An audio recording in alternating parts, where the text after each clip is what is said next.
পার্থক্যটা হচ্ছে প্রতিবন্ধকতা, হিজাবটা হচ্ছে আল্লাহর ভালোবাসা তার হৃদয়ে বিদ্যমান নাই।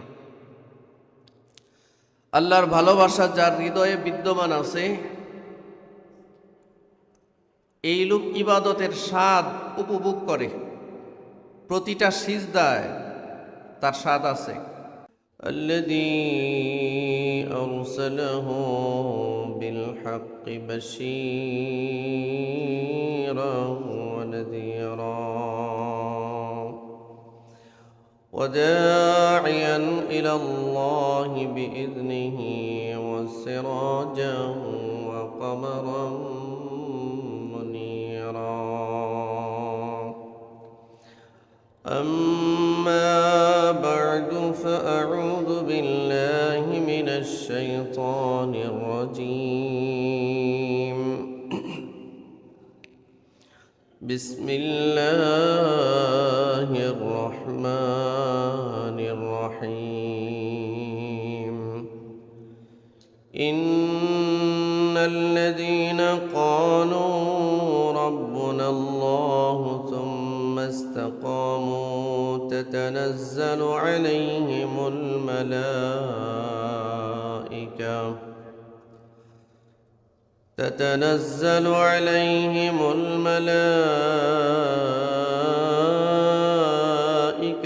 ألا تخافوا ولا تحزنوا وأبشروا بالجنة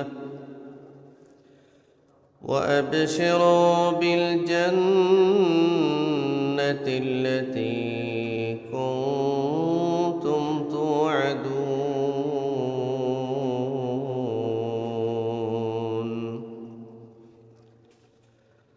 نحن أولياؤكم في الحياة الدنيا وفي الآخرة ولكم فيها ما تشتهي أنفسكم ولكم فيها ما تدعون نزلا من غفور رحيم. صدق الله العظيم وصدق له رسوله النبي الأمي الكريم. وقال رسول الله صلى الله عليه وسلم إنما الأعمال بالخواتيم أو كما قال رسول الله صلى الله عليه وسلم. درود شريف পড়ি اللهم صل على محمد وعلى آل محمد كما صليت على إبراهيم وعلى آل إبراهيم إنك حميد مجيد. اللهم بارك على محمد وعلى آل محمد كما باركت على إبراهيم وعلى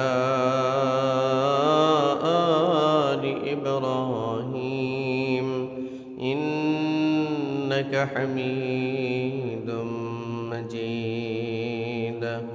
بلغ العلا بكماله كشف الدجى بجماله حسنت جميع خصاله صلوا عليه وآله. رب زدني علما رب يسر ولا تعسر وتمم بالخير. رب اشرح لي صدري ويسر لي أمري واحلل عقدة من لساني يفقه قولي. سبحانك لا علم لنا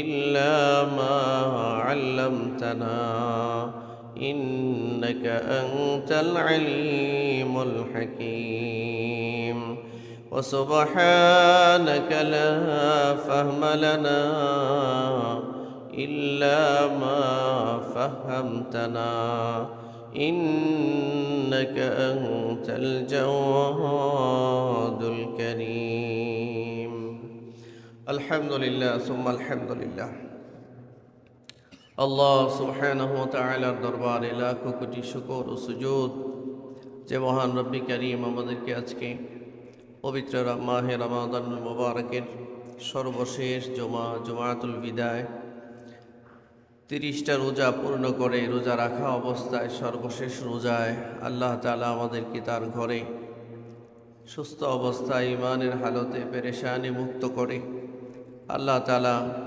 জুমার সালাত আদায় করবার জন্য আমাদেরকে আসবার তৌফিক দান করেছেন। আমরা আমাদের মালিকের দরবারে কৃতজ্ঞতা চিত্তে শুকরিয়া আদায় করছি, সকলে পড়ছি আলহামদুলিল্লাহ। বহুদিন পর প্রায় 3-4 বছর পরে এক রমজানে আমরা প্রায় 5টা জুমা পাইলাম না? আলহামদুলিল্লাহ বলবেন না? 5টা জুমা এবং 30টা রোজা পুরা হওয়া, খুশি না বেজার? আলহামদুলিল্লাহ, আবার বলি আলহামদুলিল্লাহ। আল্লাহ তাআলার মেহেরবানি, আমাদের হায়াতের জিন্দেগিতে একটা রোজা বাড়াইয়া দিয়েছেন এবং রমজানে একটা জুমাও বাড়াইয়া দিয়েছেন এবং বাড়তি বোনাসটা আমরা পেয়েছি। আল্লাহ তাআলা দয়া করে আমাদেরকে দিয়েছেন, আলহামদুলিল্লাহ। অনেকে পায় নাই, এই রমজান পাইলেও জীবিত নাই। বেশ কিছু অ্যাক্সিডেন্ট আমাদের সামনে আসছে, এটা খুবই হৃদয় বিদারক। যেমন এই যে লঞ্চ অ্যাক্সিডেন্টটা, যেটা আপনারা দেখেছেন, দেশের সবাই দেখেছে, এটা স্পর্শকাতর। এটা দেখলে খুব কষ্ট হয়। আল্লাহ তাআলা যেন তাদেরকে শহীদ হিসাবে কবুল করেন, আল্লাহ যেন তাদের ভুল ত্রুটিগুলো মাফ করে দেন। যারা বাড়িতে গেছেন, যাচ্ছেন, আরও যাবেন, আল্লাহ সকলে যাতায়াতের রাস্তাকে সহজ করুন। আবারও পুনরায় গন্তব্যে আল্লাহ তাআলা ফিরিয়ে দেন। সবাই বলেন আমিন। সম্মানিত হাজরিন,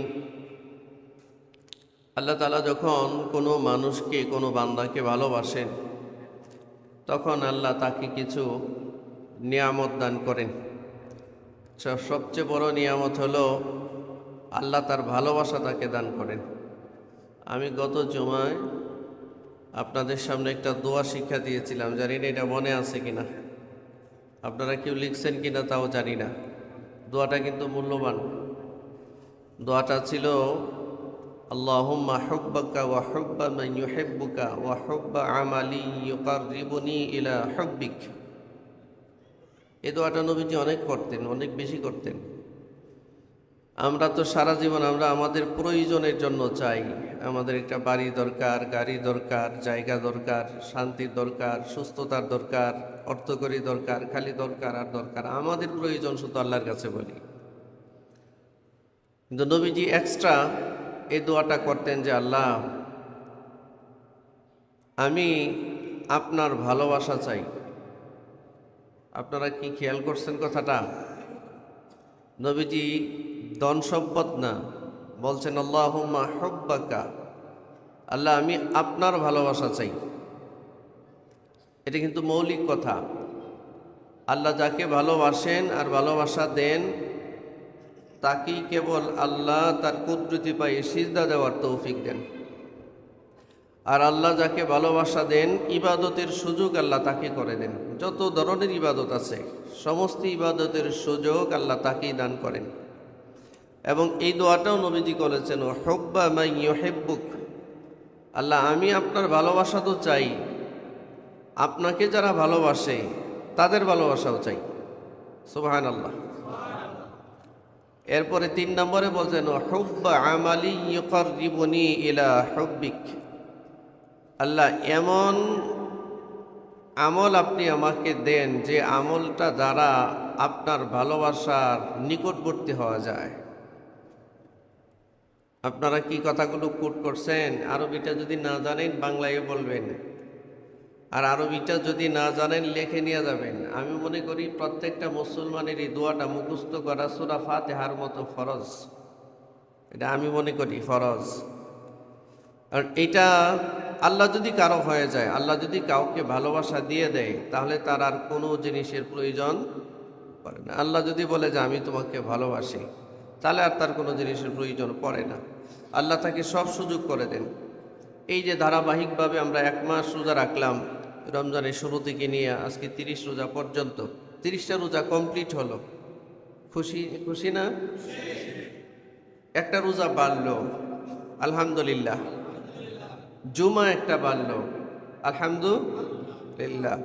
সম্মানিত হাজরিন, মাছ যারা ধরে তাদের কিন্তু একটা নেশা আছে এবং একটা মজাও আছে মাছ ধরাতে। কি বলেন? মজা আছে না? মাছ ধরাতে একটা মজা আছে, কারণ যারা মাছ ধরে তাদের একটা নেশায় থাকে। মাছ ধরার মধ্যে একটা মজা। দুনিয়ার আরো অন্যান্য কাজে মানুষ মজা পায়। লজ্জত ইবাদত, ইবাদতের একটা স্বাদ, একটা মজা আছে। এটা কার ভিতরে থাকে?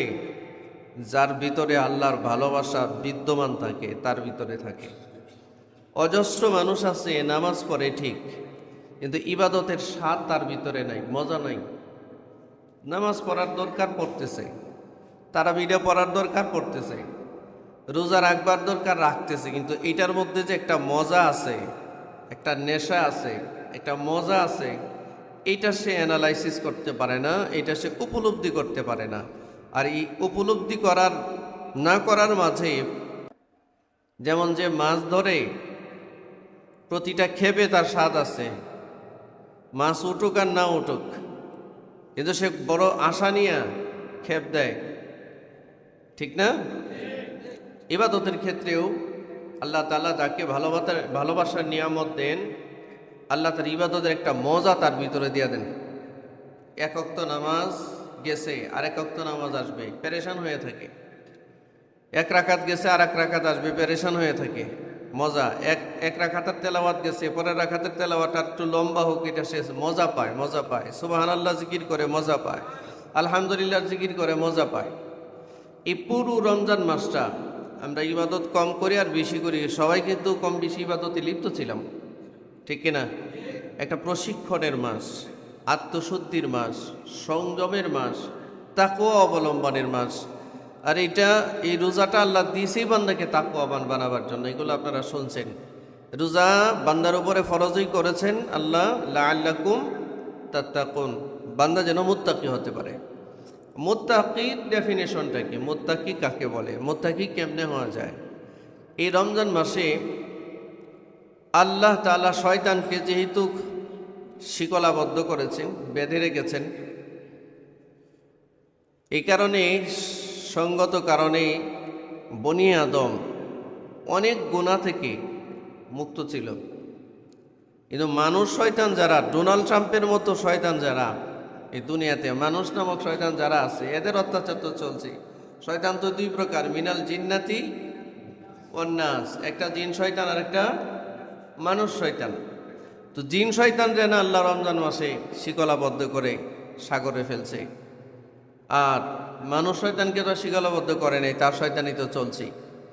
জিন শয়তানের কিছু শয়তানি আমাদের মধ্যে কমছে। আমরা অনেক ইবাদত রমজানের আগে যা করতাম না, রমজানে তা করছি। 2-4 রাকাত নামাজ হলে একটু বেশি পড়ার চেষ্টা করছি। কি বলেন? করছেন? 11 মাস কোরআন তেলাওয়াত করতাম না, কিন্তু রমজানে অন্তত পক্ষে কিছু না কিছু কোরআন তেলাওয়াত করছে। যে এখানে এক ভাই কোরআন তেলাওয়াতের দোয়া চাইছে, বোঝা গেছে যে কোরআন তেলাওয়াত করছে। তো ইবাদতের একটা প্রশিক্ষণ কিন্তু পুরো 1 মাস হয়েছে। সনদ বিতরণের সময় চলে আসছে, কালকে সকাল থেকে সনদ বিতরণ হবে। কে কোন ক্লাসের ইবাদত করেছে এটা সনদ বিতরণ হবে কাল থেকে। আমরা তো খুশি, কালকে ঈদ। আর যারা কবরে আছে, কবরে মাটির নিচে, পুরো রমজান জান্নাতের সমস্ত দরজাগুলো আল্লাহ খোলা রাখছে। ফুতিহাত আবওয়াবুল জান্নাহ, জান্নাতের সমস্ত দরজাগুলো খোলা ছিল, খোলা। আপনার বাড়ির দরজা না ভাই, জান্নাতের দরজা, জান্নাতের দরজা। বঙ্গভবনের দরজা কি সবার জন্য সবসময় খোলা থাকে? বিশেষ সময়ে বিশেষ ব্যক্তির জন্য খোলা থাকে। সমস্ত রাজত্বের একচ্ছত্র মালিক আল্লাহ, তার সবচেয়ে দামি তৈরি করা বস্তুর নাম জান্নাত। রসুল বলছেন পুরো রমজানে জান্নাতের 8টা দরজা সব কয়টাই খোলা। এই দরজাটা বন্ধ হবে কালকে সকাল থেকে। ঈদের দিন সকালবেলা থেকে জান্নাতের দরজা বন্ধ হবে।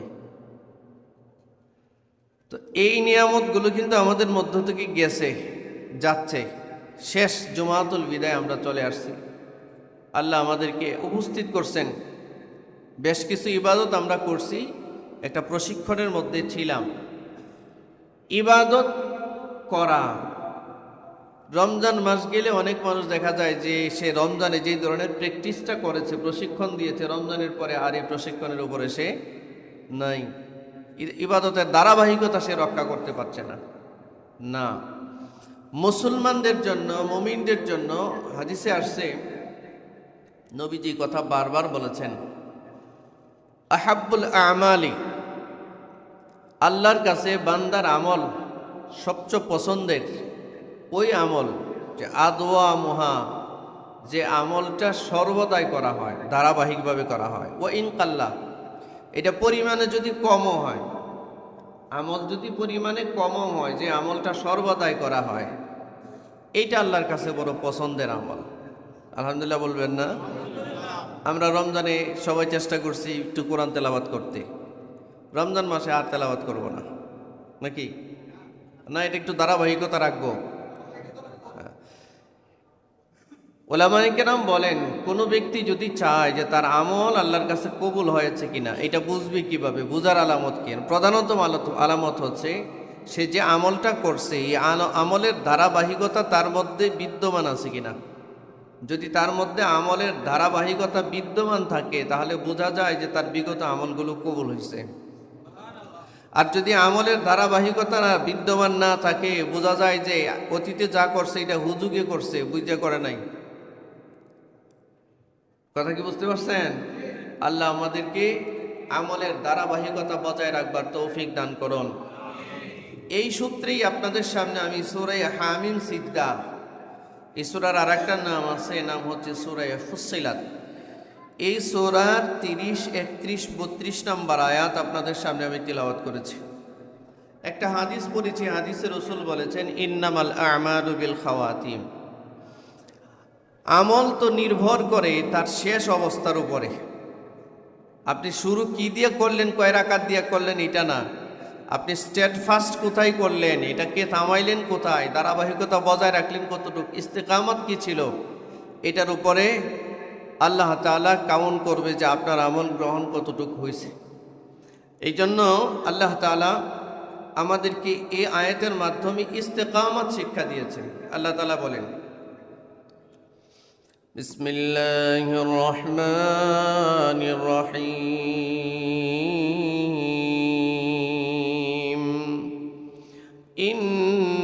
ইন্নাল্লাযীনা ক্বালু রাব্বুনাল্লাহ।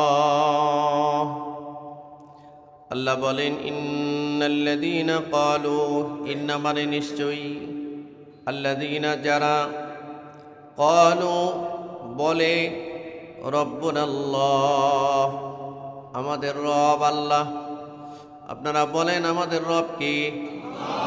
আর একটু মুখ খুলে জবান খুলে বলেন আমাদের রব কি? এই যে স্বীকৃতিটা, এটা উল্লেখ করে আল্লাহ বলেন, যারা বলে আমাদের রব আল্লাহ, যেমন আমরা বলি আমাদের রব আল্লাহ, এবং তিনি একজন। কয়জন? তার কোনো অংশীদার। সুম্মাস্তাকামু, এই কথাটার উপরে দৃঢ় থাকে, অবিচল থাকে, একদম স্ট্রেট ফরওয়ার্ড থাকে সব সময়, কোনোভাবেই তাকে এখান থেকে সরানো যায় না।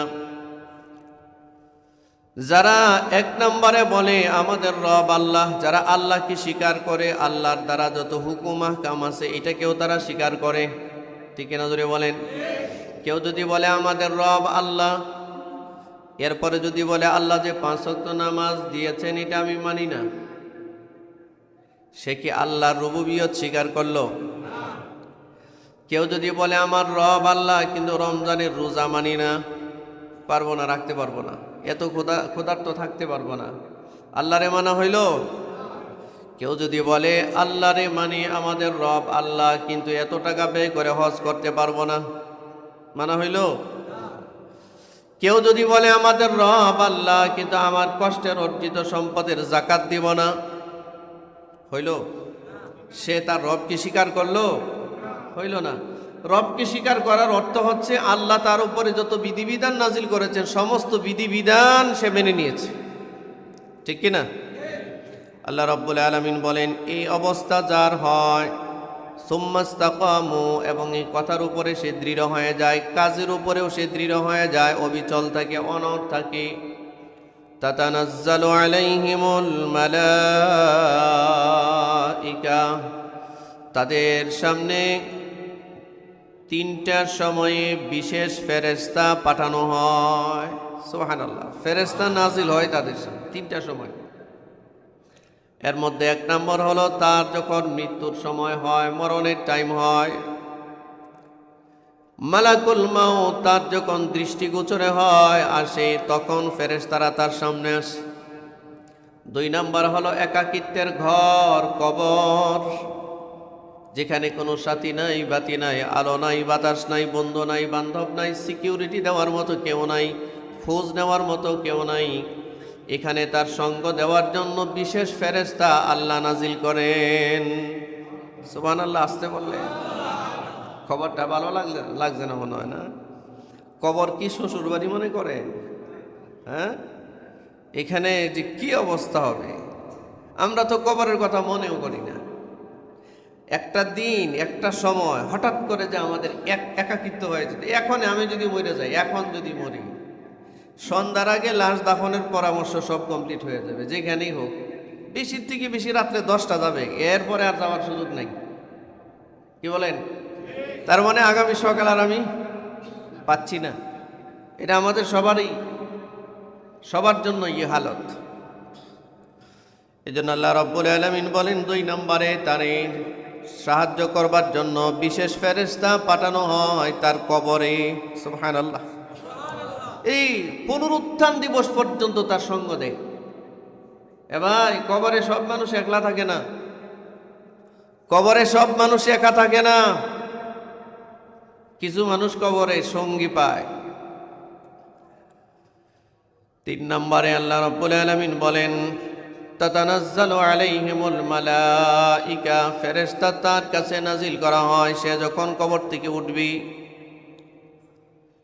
পুনরুত্থান দিবসে হাসরের ময়দানে ফেরেশতারা তাকে সঙ্গ দিবি।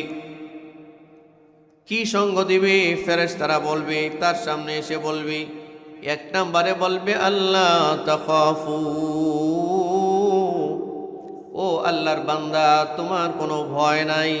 সুবহানাল্লাহ, তোমার কোনো ভয় নাই। এটা 1 নাম্বার।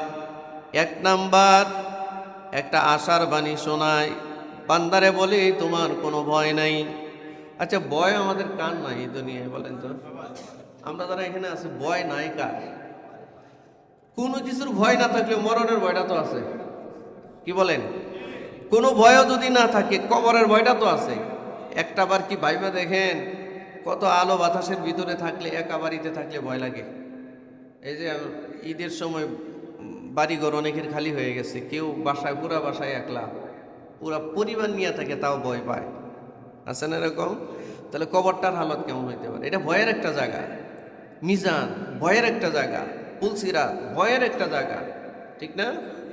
তো ফেরেশতা সে বলে আল্লাহ তাখাফু, তোমার কোনো ভয় নাই। আলহামদুলিল্লাহ বলবেন না? ওয়ালা তাহজানু,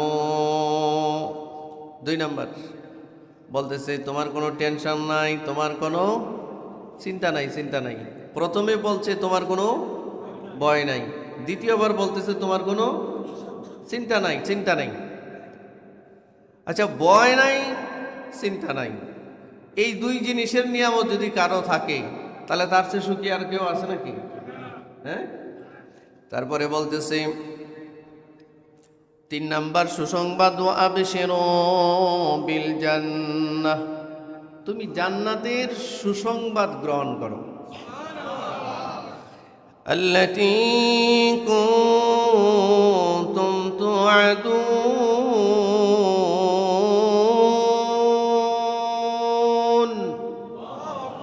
যে জান্নাতের প্রতিশ্রুতি, যে জান্নাতের কমিটমেন্ট তোমার সাথে করা হয়েছে, এই জান্নাতের সুসংবাদ তুমি গ্রহণ করো। আচ্ছা, কয়টা সংবাদ দিলেন? ও ভাই, খেয়াল আছে এদিকে? কয়টা সংবাদ দিলেন? 1 নম্বরে কি বললেন? তোমার কোনো ভয় নাই। 2 নম্বরে কি বললেন? তোমার কোনো চিন্তা নাই। 3 নম্বরে কি বললেন? আল্লাহ সারা জীবন তোমার এই যে জান্নাতের ওয়াদা দিয়েছেন, তুমি এই জান্নাতের সুসংবাদটা গ্রহণ করো। আর হাদিসে আসছে, অন্য হাদিসে আসছে যে মালাকুল মউত তার ডান হাতে তার জন্য নির্ধারিত জান্নাতটা দেখাবে যে এইটা তোমার ঠিকানা। জোরে বলেন না। এরপরে আরো কথা আছে, এরপরে বলেন নাহনু আউলিয়াউকুম ফিল হায়াতিদ দুনিয়া। নাহনু মানে আমরা, আউলিয়াউকুম তোমাদের বন্ধু ছিলাম, ফিল হায়াতিদ দুনিয়া দুনিয়ার জীবনে। ও আল্লাহর বান্দা, আমরা শুধু তোমাদের দুনিয়ার জীবনের বন্ধু নয়, ওয়াল আখিরাহ, আমরা কথা দিচ্ছি আমরা দুনিয়াতে তোমাদের যেমন সঙ্গী ছিলাম, বন্ধু ছিলাম, আমরা আখিরাতের জীবনেও তোমার বন্ধু থাকবো। এবার এটা কোনো টাউট বাটপার বলতেছে না, ফেরেশতারা বলতেছে। ফেরেশতারা, আল্লাহ তার সামনে ফেরেশতা নাজিল করছেন যারা মিথ্যা কথা কি জিনিস জানে না। তারা বলতেছে দুনিয়াতেও আমরা তোমার যেমন বন্ধু ছিলাম, পরকালেও তোমার বন্ধুই থাকবো আমরা। জোরে বলেন সুবহানাল্লাহ। এরপর আরো বলেন ওয়ালাকুম ফিহা মা তাশতাহি আনফুসুকুম, এই যে জান্নাতটা দেখতেছো, এখানে তো যাইবা, এখানে যা তোমার মনে চাবে তুমি তাই পাবে। ওয়ালাকুম ফিহা মা তাদউন,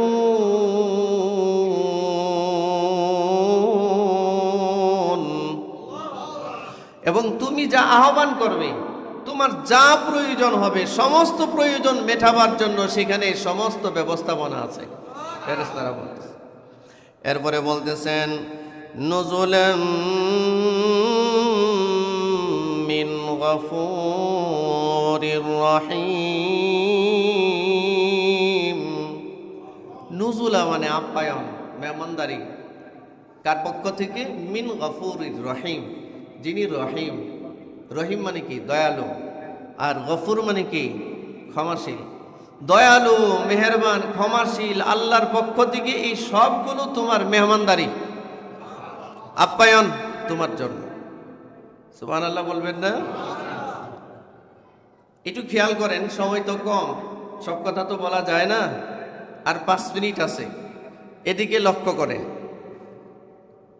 আল্লাহ কি বললেন। আল্লাহ বললেন যে মানুষগুলো তাদের ইবাদতের ধারাবাহিকতা রক্ষা করে, যারা বলে আমাদের রব আল্লাহ, এটা খালি মুখে বলে না, রবের রবুবিয়ত স্বীকার করে, আল্লাহর একত্ববাদ স্বীকার করে, আল্লাহ তার উপরে যত বিধিনিষেধ দিয়েছেন, হুকুম আহকাম করেছেন, এই হুকুম আহকামগুলো সে মেনে নেয়, এবং এটা একবার করে আরেকবার ছেড়ে দেয় এরকম না, সে সারা জীবনেই করে। সুম্মাস্তাকামু, 5 ওয়াক্ত নামাজ এটা সারা জীবনেই সে পড়ছে, রোজা এটা সারা জীবনেই সে রাখছে, হজ একবার ফরজ ছিল এটা করছে, এরপরে যতবার পারছে নফল হইলেও করছে, জাকাত যতটুক সম্ভব সে তার সম্পদ হিসাব করে জাকাত দিয়ে দিছে।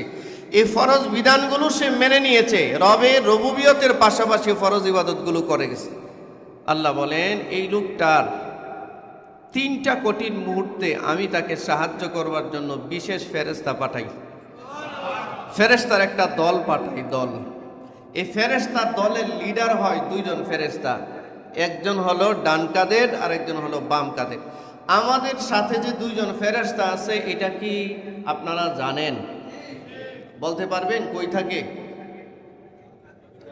একটা ডান কাঁধে আর একটা বাম কাঁধে। ডান কাঁধে কোন ফেরেশতা? আমরা যাই নেক ইবাদত করি এটা লিখে, আর বাম কাঁধে যত গুনাহ হয় বান্দার এটা লেখে। তাও কি কোন কোন বর্ণনায় আসছে যে 24 ঘন্টা কোন পাপ যদি এই বনি আদম, বিশেষ করে আমরা এই উম্মতে মুহাম্মাদে যদি কোন বান্দা যদি কোনো আমলের নিয়তটা করে, নিয়ত করছে না এখনো যে আগামী বছর হজ করবে, নিয়ত করছে, করে নাই, এটা খালি ফেরেশতা শুনছে যে হজের নিয়ত করছে, হজ করলে যা সওয়াব এটা লিখে দেয়। হজ কিন্তু কমপ্লিট হয় না এখনো, নিয়ত করছে লিখে দিছে। আর যদি হজ কমপ্লিট হয়ে যায় এটা 10 গুণ পর্যন্ত সওয়াব বেড়ে যায়। 10 গুণ থেকে কখনো কখনো 700 গুণ পর্যন্ত বাড়ে। 700 গুণ থেকে কখনো কখনো বিগাইরি হিসাব, আল্লাহ যা চায় এরকম সওয়াব তারে দিয়ে দেয়। আল্লাহ আমাদের উপরে কত মেহেরবান, কত দয়াশীল। আবার আমরা বলি আলহামদুলিল্লাহ। তাহলে আল্লাহ তাআলা আমাদেরকে 3টা কঠিন মুহূর্তে ফেরেশতা পাঠায়া আমাদেরকে সাহায্য করবেন। মানুষের সবচেয়ে একাকিত্বের সময় এসে যায় হালাতে গরগরা, যখন তার শুরু হয়, মানে সাকরাত থেকে বাঁচার কোনো রাস্তা আমাদের আছে? ও ভাই, মরণ লাগবে না? মরবেন না? কে কে আছেন? কেউ না? সবাই মরব? মরণ কি খুব সহজ? আহা, রাসূলুল্লাহ সাল্লাল্লাহু আলাইহি ওয়াসাল্লাম জগতের মধ্যে আল্লাহর পরে সবচেয়ে দামি এক সৃষ্টি, ঠিক না? যার কথা আল্লাহ সব সময় শুনতেন, দোয়া করলে কবুল করতেন, আখিরি পয়গম্বর হাবিবুল্লাহ, তিনি আল্লাহর বন্ধু। তার সাকরাত থেকে তিনি রেহাই পান নাই। মালাকুল মাউত যখন নবীজির রূহ বের করবার জন্য টান দিছে, আল্লাহ রাসূল হযরতে আয়েশা রাদিয়াল্লাহু তাআলা আনহাকে বলেন, আয়েশা রে, একটা বাটির মধ্যে পানি দাও, মেসোয়াকটা দাও। পানি নিয়েছেন, পানি নিয়ে নবীজি বারবার বুকের মধ্যে দিতেছেন, চেহারার মধ্যে দিতেছেন, আর মেসোয়াক করতেছেন। আম্মা জান আয়েশাকে বলছেন, আয়েশা, আমি আর সাকরাত নিতে পারতেছি না, আমার কাছে মনে হচ্ছে যেন উহুদ পাহাড়টা আমার বুকের মধ্যে চেপে ধরা হয়েছে। রসুল বলেন, মালাকুল মউত রূহটা যখন বের করে, রসুল বলতেছেন, আমার কাছে মনে হচ্ছে যে আমার বুকে পুরা 9 কিলোমিটার, 9.5 কিলোমিটার লম্বা উহুদ পাহাড়টা আমার বুকের মধ্যে চাপ দিয়া ধরা হয়েছে। অথচ আল্লাহ নির্দেশ দিয়েছেন হযরতে মালাকুল মউত আজরাইলকে আমার বন্ধুর যেন কোনো কষ্ট না হয়। এরপরেও হালত এরকম, তা আমার আপনার কেমন হবে? এটা কল্পনার বাইরে। মানুষ এই সময় একা হয়ে যায়। সবচেয়ে বেশি ওই সময় মানুষ ক্ষতিগ্রস্ত হয়, প্রতারণার শিকার হয়। শয়তান ওই সময় তাকে অনেক ধোঁকা দেয় বেঈমান বানাবার জন্য। মানুষ একা হয়ে যায়। এই সামনের চোখের লেন্সটা ডিজাবল হয়ে যায়, যেটা দিয়া মানুষ দেখা যায়, যেটা দিয়ে আপন পর দেখা যায়, ছেলে মেয়ে দেখা যায়, দুনিয়া দেখা যায়, এটা দিয়ে আর কিছু দেখা যায় না। ভিতরের লেন্সটা এটা ওপেন হয়, এটা দিয়া শুধু ফেরেশতা দেখা যায়, জান্নাত দেখা যায়, জাহান্নাম দেখা যায়, পরকাল দেখা যায়।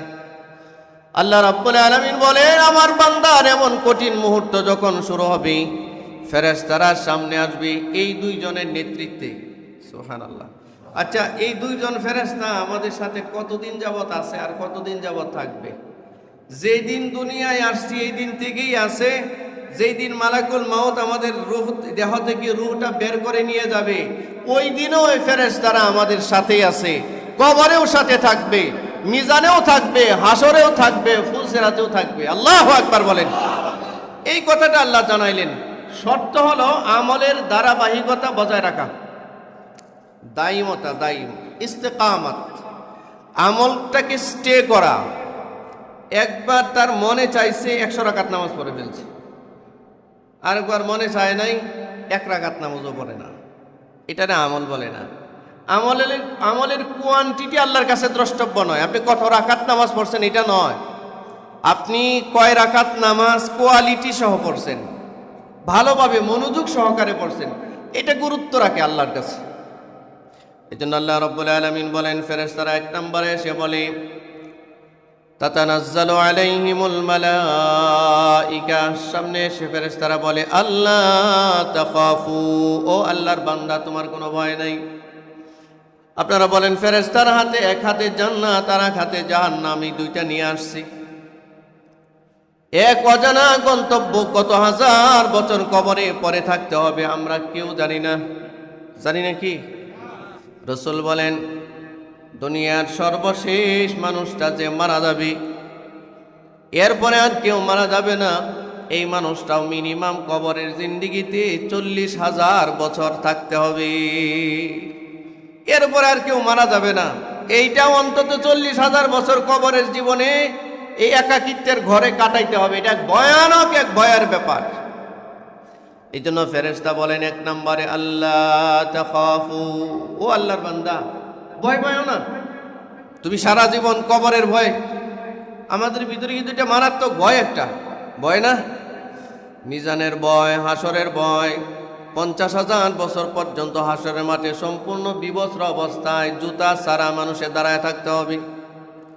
সূর্যের করতাপের কারণে মানুষের মাথার মগজ গলে যাবে।